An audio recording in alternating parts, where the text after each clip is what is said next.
અયોધ્યા નગરી રામમય બની છે ત્યારે હવન ચાલી રહ્યા છે અને હવનમાં સૌથી વધારે યુવાનો મોટી સંખ્યામાં ઉપસ્થિત થયા છે. આ દ્રશ્યમાં જોઈ શકાય છે સુરતના તમામ યુવાનો છે એ યજ્ઞમાં જોડાયા છે. આપ જણાવો કેટલો ઉત્સાહ છે પ્રાણ પ્રતિષ્ઠા મહોત્સવને લઈને, કઈ રીતે યજ્ઞમાં જોડાયા છે?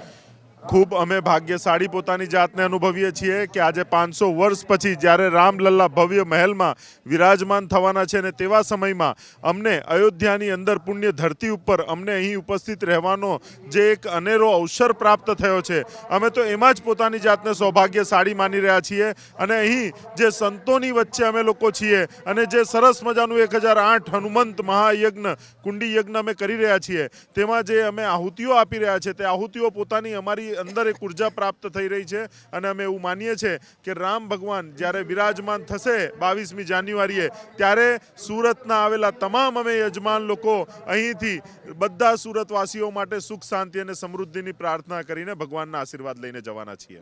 કઈ રીતે તમે સહભાગી થયા છો યજ્ઞમાં?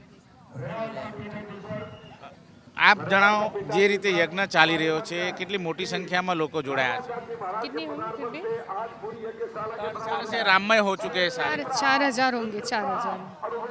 यहाँ का माहौल कैसा है? बहुत अच्छा है, सुविधा बहुत अच्छी है और यहाँ જોઈ શકાય છે અત્યારે આ પ્રમાણે યજ્ઞ છે એ શરૂ થઈ ચૂક્યો છે અને જે તમામ એ લોકો છે યજ્ઞમાં शामिल થયા છે.